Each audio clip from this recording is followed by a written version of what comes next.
मी प्रथम आपल्या सर्व महापुरुषांना अभिवादन करतो आणि 2 सिनियर बोलल्यानंतर 2 ज्युनियर लोकांना तुम्ही मागे ठेवलेला आहे। आम्ही तरुण आहोत दोघे आणि माझ्यासमोर अनेक मान्यवर बसलेत। मी आता सगळ्यांचं नाव घेण्यात माझा वेळ घालवणार नाही, परंतु हा जो विषय आहे, आम्ही भारताचे लोक काही संविधानिक भारत बनू शकलेलो आहोत का, तर ह्या मौलिक विचारांवरती चिंतन मांडण्यासाठी आजचे आयोजक, त्रिवेज मीडियाचे संपादक, माझे परममित्र चंद्रकांत सोनवणेंनी हा एक बाबासाहेब आंबेडकरांच्या मूकनायकाचा, म्हणजे आमच्या खऱ्या अर्थानं पत्रकार दिन, जो 104वा पत्रकार दिन आहे आमच्यासाठी, तर त्याचा स्मृती दिन म्हणून किंवा त्याची आठवण म्हणून पत्रकार कसा असावा आणि भारतीय नागरिक संविधानिक भारत कसा निर्माण करतील याचं चिंतन मंथन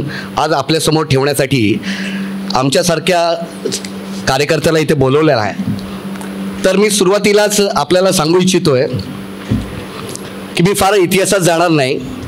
मी तुम्हाला पहिला बाबासाहेबांनी लिहिलेला लेख इथून मी माझ्या भाषणाची सुरुवात करणार आहे। तो लेख आपल्याला उपलब्ध आहे 16 जानेवारी 1919ला।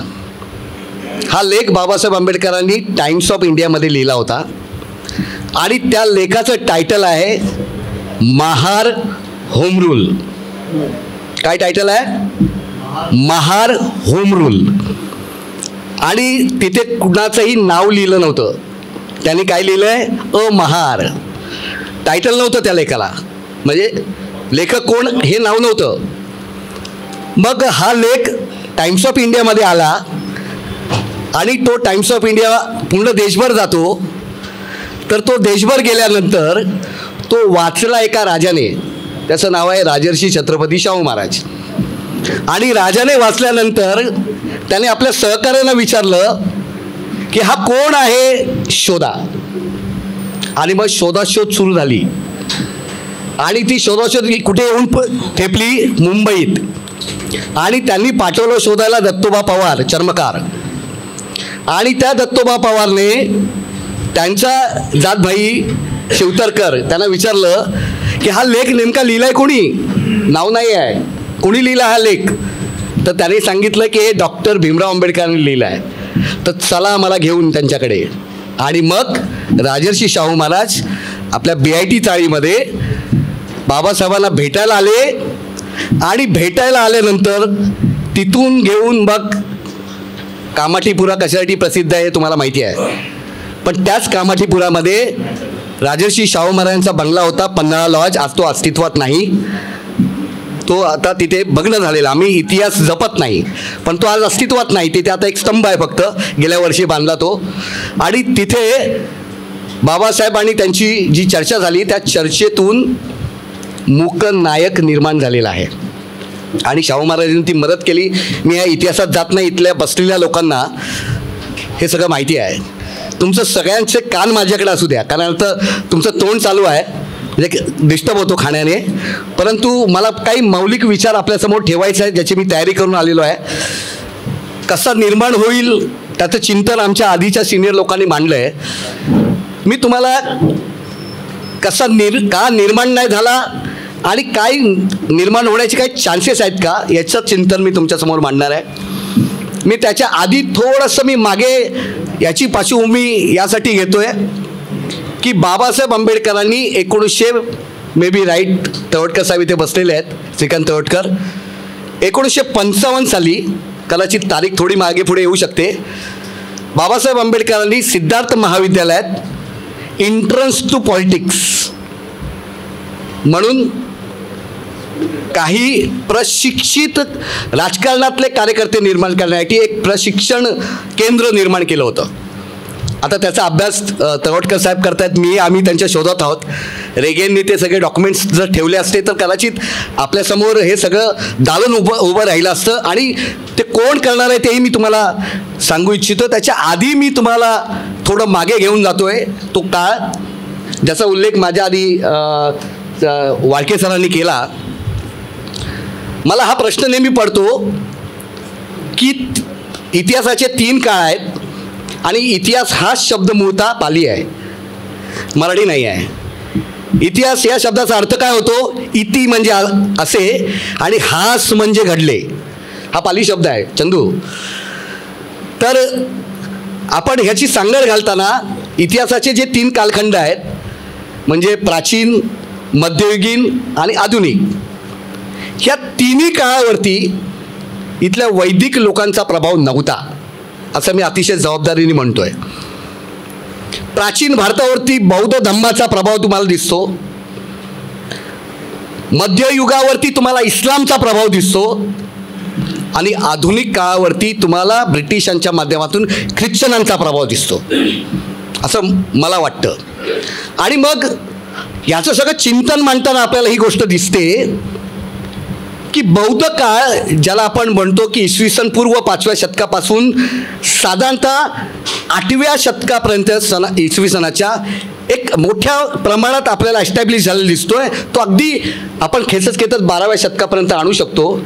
1700 वर्षापर्यंत तुम्हाला बौद्ध राजे हे राज्य करताना आणि त्यांची वेल एस्टॅब्लिश व्यवस्था आणि त्यांच्या सांस्कृतिक सगळी जडणघडण आणि त्यांनी निर्माण केलेली विद्यापीठं. तुम्हाला माहिती आहे की मध्ये फर्ग्युसन कॉलेजला मोदी गेले होते आणि मोदी जेव्हा भाषण करत होते तावातावाने आणि म्हणाले आमचा तो देश आहे की ज्या देशाने तक्षशिला आणि नालंदासारखी विद्यापीठं दिली. मी टी व्हीला बघत होतो आणि मला प्रश्न पडला की ही विद्यापीठं निर्माण कोणी केली हा प्रश्न मोदींना विचारायला नको का हो? विचारायला नको आपण का ही तुमच्या लोकांनी निर्माण केली आहे का? पण मोदी यांचं उत्तर देणार नाहीत. त्यांना ते सोयीचं नाही. कारण जगभरात जेव्हा ते जातात तेव्हा ते सांगतात मी बुद्धाच्या देशातून आलो आहे. बरोबर की नाही? मग तिथे रामनाम सत्य आहे का नाही चालत? तिथे मात्र तुम्ही बुद्धाचं नाव घेता आणि इथे मात्र भारतात फक्त जय श्रीराम करणार. तर मुद्दा माझा काय आहे तर 12व्या शतकापर्यंत आपल्याला जो बुद्धिस्ट इंडिया दिसतो, जो डॉक्टर रीस डेव्हिसने मांडलेला आहे बुद्धिस्ट इंडिया, इतिहासाची ओळख तो काय करून देतो? Buddhist India. तर तो बुद्धिस्ट इंडिया इथल्या लोकांना फक्त 2च विद्यापीठं माहिती असतील, पण आज उत्खननामध्ये 30पेक्षा जास्त विद्यापीठ आज उत्खननात सापलेत आणि भारताच्या कानाकोपऱ्यात ती पसरलेली होती. ही जी विद्यापीठं आहेत ते विद्यापीठं काय ज्ञान देत होती, काय शिकवत होते आणि तिथून जे एक्सपर्ट लोक बाहेर येत होते त्याच्यात कोण कोण लोक होते? आज त्यांचे ग्रंथ उपलब्ध नाहीत, ते भग्न झाले. आणि मला सांगायला अतिशय वाईट वाटतं की ज्या तुमच्या माझ्या पूर्वजांनी नालंदामध्ये जे काही 3 ग्रंथालयं होती जी भरलेली होती, म्हणजे एक 9 मजली इमारत, एक 6 मजली इमारत, एक 4 मजली इमारत, साधारणतः अभ्यासकांच्या मान्यतेप्रमाणे 2 लाखाच्या आसपास ग्रंथ जाऊन टाकले गेले. हे जे काही 2 लाख ग्रंथ जर आमच्याकडे असते तर मग कोण होता जीवक? त्याचा आज ग्रंथ उपलब्ध नाहीत. कोण होता पाणिनी ज्याचा ग्रंथ उपलब्ध आहे, अष्टावधी जो ग्रंथ आहे. त्याच्यानंतर जो चरक आहे बुद्धिस्ट मॉन्क होता चरक. धन्वंतरी कोण होता? बुद्धिस्ट मॉन्क होता. तुमचा शंकराचार्य कोण होता? त्याला प्रचंड बौद्ध म्हणतात, छुपा बौद्ध. कुठे शिकले हे लोक? तर मला हे सांगायला अभिमान वाटतो की ज्या ग्रंथालयातून एक्सपर्ट लोक म्हणजे ते राज्यशास्त्राचे असतील, वैद्यकशास्त्राचे असतील, स्थापत्यशास्त्राचे असतील. मी एक उदाहरण देऊन मी पुढे सरकणार आहे. ते उदाहरण असं की आपल्याला हे माहिती आहे की अशोकाचे जे स्तंभ आहेत हे साधारणतः तो स्तंभ आहे तो 50 फूट उंच आहे आणि सलग एका दगडात आहे आणि भारताच्या कानाकोपऱ्यात पसरलेला आहे. 13व्या शतकात मोहम्मद तुघलक तारकोटला येथील जो स्तंभ आहे तो दिल्लीला न्यायला त्याला हजारो बैलगाड्या लागल्या आणि 8500 लोक लागले न्यायला एक स्तंभ. मग विचार करा भारताच्या कानाकोपऱ्यात हे स्तंभ कसे पोचले. आणि आजही अभ्यासकांना असं वाटतं की अशोकन दगडातली जी पॉलिश आहे ती पॉलिश ते म्हणतात तो ब्रांज धातू आहे, पण ती दगडातली जी पॉलिश आहे ती अजून गेलेली नाही. ही टेक्नॉलॉजी आली कुठून? ते आली होती आमच्या बौद्ध विद्यापीठातून. आणि म्हणून हे जे एक्सपर्टी लोक होते वेगवेगळ्या क्षेत्रातले, आजही तुम्ही लेण्या बघा, नालंदाची चित्र बघा, आज 2,000 वर्ष झाली. असं वाटतं तुमच्या घराला रंगकाम केलं तर ते रंग 5-6 वर्षात उडून जातो, पण ते रंगकाम आजही 2,500 वर्षात ते रंग गेले नाहीत. असं वाटतं की काल परवा कोणते ते रंग मारलेत. आणि तुम्हाला सांगायला मला अभिमान वाटतो की त्याच्यात 3D इफेक्ट, तुम्ही जसे फिरता तशी चित्र फिरतात. तुम्ही फिरत असता, चित्र फिरत नसतात, पण 3D इफेक्ट त्याच्यातून दिसतो. हे मला तुम्हाला काय सांगायचं आहे तर आपण हे नीट समजून घेतला पाहिजे की संविधानिक भारत निर्माण करताना बाबासाहेबांनी बुद्ध का दिला, हे आपण याची सांगड नीट घेतली पाहिजे. आणि म्हणून हा जो 1700 वर्षाचा जो इतिहास आहे 12व्या शतकापर्यंत येऊन ठेपतो. आणि तो इतिहास जो वेगवेगळ्या शास्त्रांना पुढे आणतो आणि त्याच्यानंतर जे काय डिक्लाईन झालं, नष्ट केले गेले, आणि त्याच्यानंतरचा जो भारत आहे आणि तो इस्लाम आहे, आपल्याला हे स्पष्टपणे जाणवतं. इस्लामच्याच काळामध्ये आपल्याला एक चित्र दिसतं. जसं बुद्धिझममध्ये धनगर समाजाचा चंद्रगुप्त राजा होऊ शकतो, हो की नाही. ते अगदी शेवटचा आपला बंगालचा पाल हे पण धनगर आहेत. गौंड हे राजे तर तुम्हाला आदिवासी दिसतात. बौद्ध काळामध्ये तुम्हाला SC ST लोकांना राजे बनण्याची संधी मिळते. तीच आपल्याला पाहायला मिळते की इस्लामच्या उदयामध्ये, जसं M.N. रॉय म्हणाले कम्युनिस्ट, की इस्लाम हा नुसता एक धर्म नव्हता, तर त्यांच्याकडे एक सामाजिक सिद्धांत होता, त्यांच्याकडे सोशल स्ट्रक्चर होतं. आणि हे जे सोशल स्ट्रक्चर होतं ते सोशल स्ट्रक्चर मोठ्या प्रमाणात SC ST OBC इस्लाम कबूल का केला, त्याला हे कारणीभूत होतं. इस्लाम आमच्या लोकांनी कबूल का केला.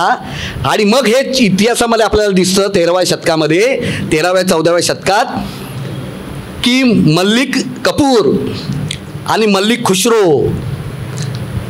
तुम्हाला माहिती आहे की यादवांचा नाश कोणी केला आणि दिल्लीचे तख्त गाजवण्याचं, मल्लिक खुसरो हा दिल्लीचे तख्तापर्यंत पोहोचू शकला.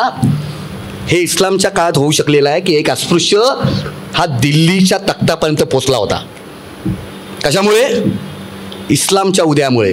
आज 75 वर्ष झालेले आहेत. स्वातंत्र्याचा सुवर्ण महोत्सव आपण साजरा करतोय, अमृत महोत्सव सॉरी, आणि आता संविधानिक अमृत महोत्सव साजरा करतोय.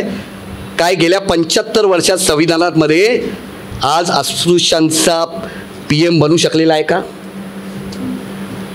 संविधानिक भारत निर्माण करू शकलेलो आहोत का आपण? वल्गना खूप झाल्या, पण तो होऊ शकला. राष्ट्रपती बनवणं खूप सोपं आहे हो दलित आदिवासींचा, पण PM नाही बनवता येणार, अद्याप बनवू शकलेलं नाही. ह्याचं नेमकं कारण काय, याचा शोध घेण्याची आवश्यकता आहे. आणि मग मला हे चित्र दिसतंय की काल मी विवा कॉलेजला होतो रविवारी, तिथे एक सेमिनार होतं धम्मलिपीवरती. तिथे मी माझा पेपर प्रेझेंट करत असताना अशोकाचे जे 14 शिलालेख आहेत, त्या 14 शिलालेखांत मी सध्या याच्यावरती काम करतोय सर, की शिवाजींची 15 पत्र, मूळ पत्र मला मिळालीत आणि अशोकाचे शिलालेख यांचा तुलनात्मक अभ्यास करताना मला हे जाणवतंय की अशोकाच्या शिलालेखांचा शिवाजी महाराजांच्या पत्रावरती प्रचंड मोठा प्रभाव आहे. म्हणजे माझ्या डोक्यात ते काय चाललंय, चक्रवर्ती ते छत्रपती असं ते चालू आहे. चक्रवर्ती ते छत्रपती काय एकमेकांचं नातं आहे. मी तुम्हाला आता, तो माझा विषय नसल्यामुळे मी बोलणार नाही, मी त्याच्यावर लिहितोय सध्या, तो एक संशोधनाचा भाग आहे. तर मी मुळातून मी तुम्हाला हे सांगतोय की सलग 14 जे शिलालेख सापडलेले आहेत अशोकाचे, ते मोदींच्या गुजरातमध्ये सापडले गिरणार. आता हे जे शिलालेख आहेत असे 14ची सिरीज 8 ठिकाणी होती, उत्खननामध्ये सापडले 8 ठिकाणी होती. तुमच्या सोपारामध्ये ती होती, पण सोपारामध्ये फक्त 2च शिलालेख सापडलेले आहेत, 9वा, 8वा आणि 9वा. 8वाचे तुकडे भेटलेत, 9वा पूर्णतः आहे सलग, जो तुम्हाला शिवाजी म्युझियममध्ये पाहायला मिळेल. मला तुम्हाला काय सांगायचं आहे, 8 ठिकाणी सिरीज होती. सोपारा तुमची राजधानी होती, प्रांतिक राजधानी. आणि हा जो सोपारा आहे त्यातले जे काय 14 पैकी 2 सापडलेत, मग 12 कुठे गेले? तर 12 बिल्डरांनी बिल्डिंगच्या पायाखाली गाडून टाकलेले आहेत. मग मी या ठिकाणी वळतोय की 22 तारखेला जो उन्माद झाला, मी वाट बघत होतो की 26 तारखेला इतका जोश लोकांमध्ये का नव्हता, हा माझा सवाल आहे. किती दिवस राहिले फक्त मध्ये? 4 दिवस. 22ला उन्माद होता, तो जोश राष्ट्रासाठी का नव्हता, हा मला प्रश्न आहे. मग जी चूक काँग्रेसने केली, कारण या देशामध्ये स्वातंत्र्याचा सुवर्ण महोत्सव होता तेव्हा काँग्रेसची सत्ता होती, आणि त्याच वेळेस संविधानाचा सुवर्ण महोत्सव होता, काँग्रेसने तो साजरा केला नाही. बीजेपीने तेच केलं, स्वातंत्र्याचा अमृत महोत्सव साजरा केला, पण 26 तारखेला संविधानाचा सुवर्ण अमृत महोत्सव त्यांनी साजरा केला नाही. का नाही केला तर त्याची चर्चा मी ठेवण्याआधी, जो उन्माद 22 तारखेला झाला तो उन्माद करू नका, हे 12व्या शिलालेखात अशोक काय सांगतो ते फक्त मी तुमच्यासमोर ठेवणार आहे. तो 12वा शिलालेख, बाकी सलग तुम्हाला लोकांमध्ये दिसतात, 12वा शिलालेख हा त्याने टॉपवरती ठेवलेला आहे. तो काय सांगतोय ते फक्त मी तुम्हाला सांगून मी पुढे जातोय. तो असा की बघा किती महत्त्वाचं आहे आत्ताच्या काळात. देवांना प्रियदर्शी राजा, मनात सर्व पंथांच्या अनुयायांबद्दल आदर असून तो त्यांना मान मरातब व देणग्या देत असतो. राजा पण एका धर्मासाठी तो देणग्या देत नाही, सर्व धर्मांना, ज्याला आपण सेक्युलरिझम म्हणतो, तो अशोकामध्ये 2,500 वर्षापूर्वी दिसतोय. पुढे बघा, पण देवांना प्रिय राजाला मान मरातब व देणग्या याची इतकी महती वाटत नाही, तर त्याला असे वाटते की धर्माच्या लोकांमध्ये, विविध धर्माच्या लोकांमध्ये त्या धर्मातील ज्या महत्त्वाच्या गोष्टी आहेत त्यांची वाढ व्हावी. पुढे तो म्हणतोय, ही वाढ निरनिराळ्या तऱ्हांनी होऊ शकते, परंतु वाक्य संयम, काय शब्द सुंदर वापरलाय बघा, वाक्य बोलण्याचा संयम, वाक्य संयम हे त्याचे मूळ आहे. कसे तर कारणाशिवाय स्वतःच्या धर्माचा गौरव व दुसऱ्याच्या धर्माचा निषेध करू नये. किती हजार वर्षापूर्वीची गोष्ट आहे ही? 2,500 वर्षापूर्वी अशोक सांगतोय. पुढे तो म्हणतोय, अगदी अनिवार्य असेल तरच थोडासा करावा. टीका टिप्पणी करण्याची संधी तो तुम्हाला उपलब्ध करून देतोय. पुढे तो म्हणतोय, वेळोवेळी दुसऱ्याच्या धर्माचा गौरव करा. असे केल्याने स्वतःच्या धर्माचा उत्कर्ष होतो आणि दुसऱ्याच्या धर्माचा फायदा होतो. या उलट वर्तन केल्याने आपण स्वतःच्या धर्माची हानी करतो व दुसऱ्याच्या धर्मालाही नुकसान पोचवितो.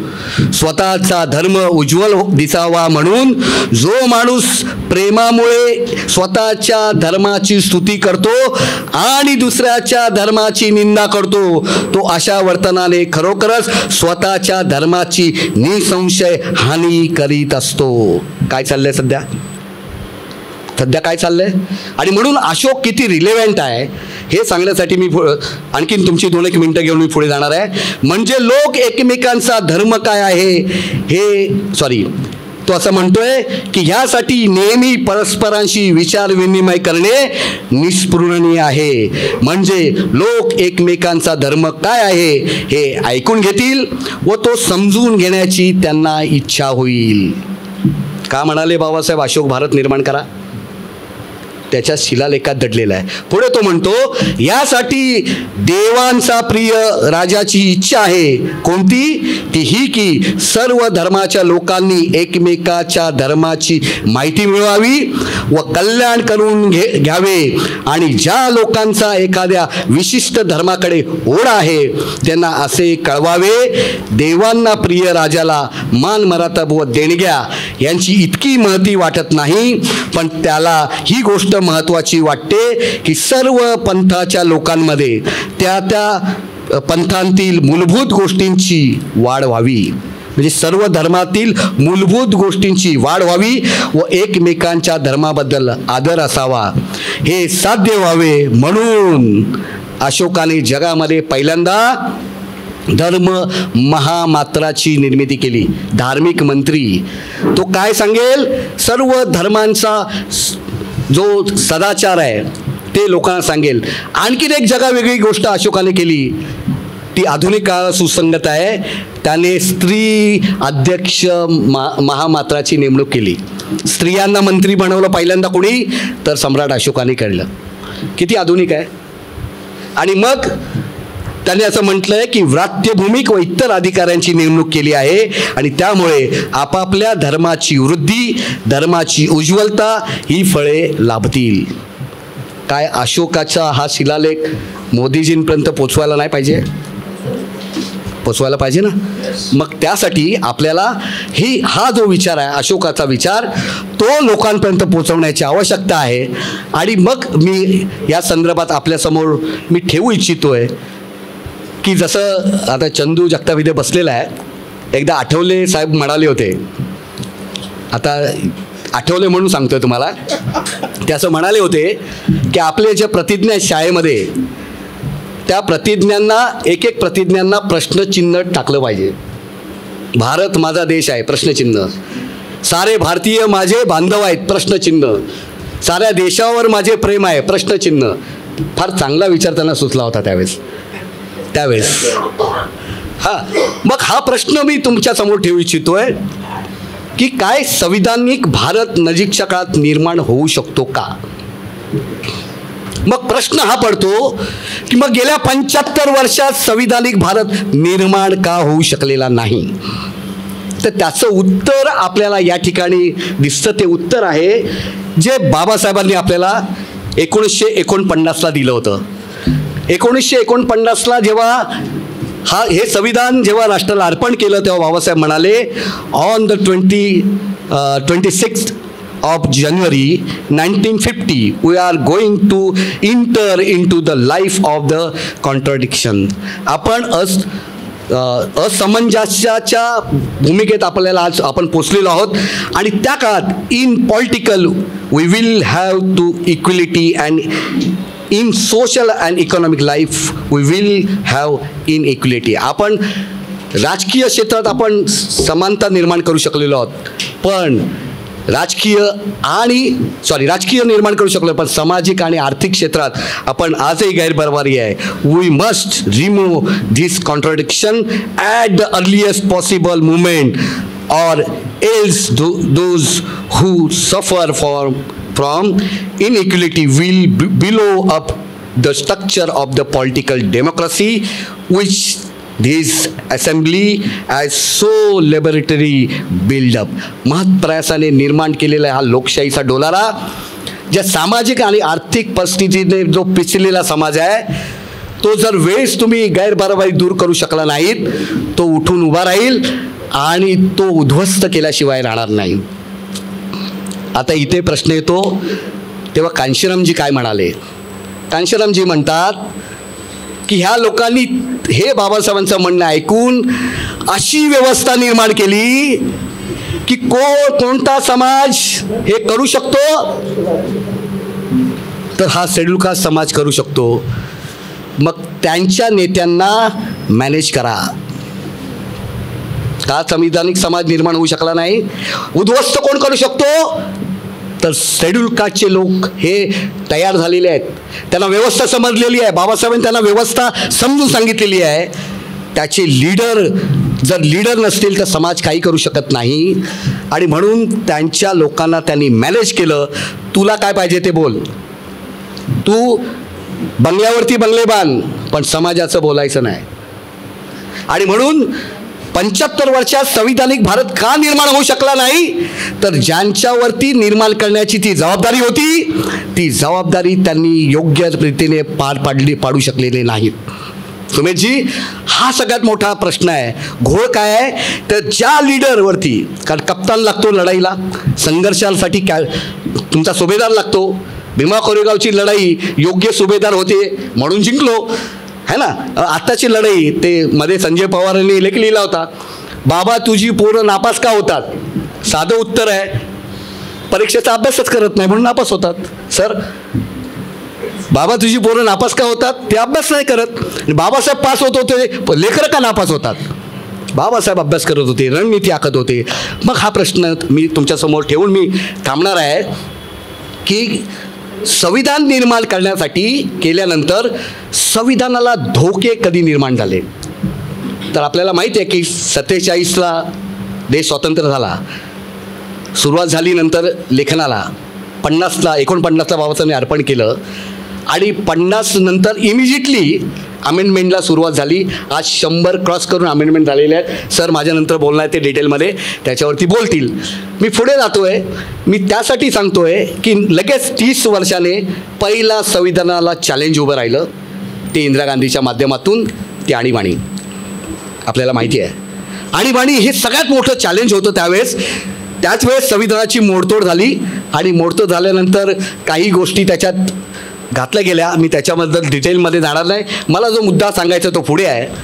आणि त्यानंतर जसं काँग्रेसने केलेलं आहे, एका चड्डीचे चट्टे आहेत हे, लगेच BJPचं सरकार आलं 95ला आणि 97ला दुसरं चॅलेंज उभं राहिलं, ते आहे व्यंकटचलय आयोग. आपल्याला सगळ्यांना हे माहिती आहे, संविधानाची समीक्षेचा आयोग. आणि मग वाघमारे साहेब संविधानाचा समीक्षेचा आयोग त्यांनी नेमला, व्यंकटचलय आयोग. आणि त्यांनी नेमल्याबरोबर त्यावेळेचे जागृत आंबेडकरवादी त्यांनी भारतभर याच्यावरती जनसंसद घेऊन, असे सेमिनार घेऊन, आणि तुम्हाला हे माहिती आहे त्यावेळेचे कार्यकर्ते इथे मोठ्या संख्येने बसलेले आहेत.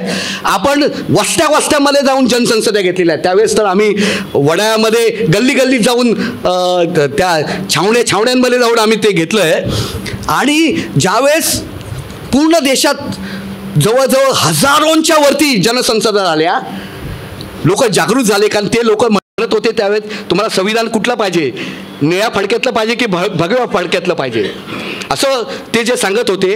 आणि त्यावेळेस जनसंसदा मोठ्या प्रमाणात झाल्या. आणि त्या जनसंसदातून तुम्हाला लक्षात आलं की हे बॅकफूटवरती गेले होते.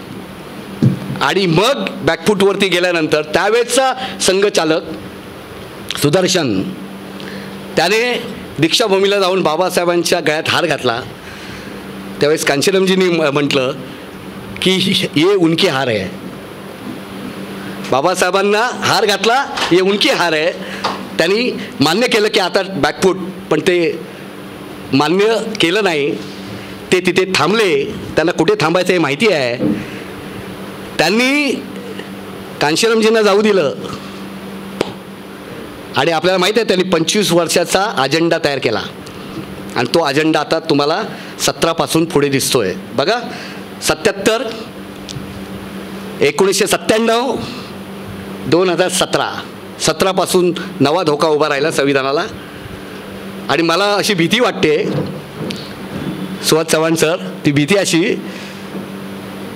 की जसं बाबासाहेबांनी सहस्त्रबुद्धेला समोर ठेवून मनुस्मृतीचं दहन केलं सर, आज मला अशी भीती वाटते की आमच्याच माणसाला पुढे करून कदाचित संविधानाला मुठमाती देतील की काय, अशी मला भीती वाटते. असं वातावरण उभं राहिलेलं आहे. मला काय म्हणायचं आहे तुमच्या लक्षात येतं आहे? सहस्त्रबुद्धेला पुढे करून मनुस्मृतीचं दहन केलं. काय संविधानला मुठमाती द्यायला आमचाच कोणतरी माणूस, चंदूजी, आमचाच कोणतरी माणूस उभा करतात की काय, याची भीती आम्हाला वाटते. आणि म्हणून ही भीती जर आपल्याला लवकरात लवकर दूर करायची असेल तर मला असं वाटतं की आपल्याकडे फार कमी वेळ राहिलेला आहे. आता कधी पण आचारसंहिता लागू होईल आणि आपलं बोलणं बंद होईल, आपल्याला मुस्कटदाबी होईल. आपण बोलू शकतो. आज मूकनायकाचा दिवस आहे. आमचे सगळे मूक नायक बाबासाहेबांनी बोलते केले, हो की नाही? आपण सगळे, आम्ही ना इथे बसलेले आज जरी बोलत असलो तरी बसलेले पण सगळे मूकनायक आहेत, आहात की नाही? आपल्या सगळ्यांना बोलायला सांगितलं. आणि मग संविधानिक भारत आपल्याला निर्माण करायचा असेल तर बाबासाहेबांच्या पेपरचं टायटल आपल्याला हे उत्तर देऊ शकतं. कुठलं?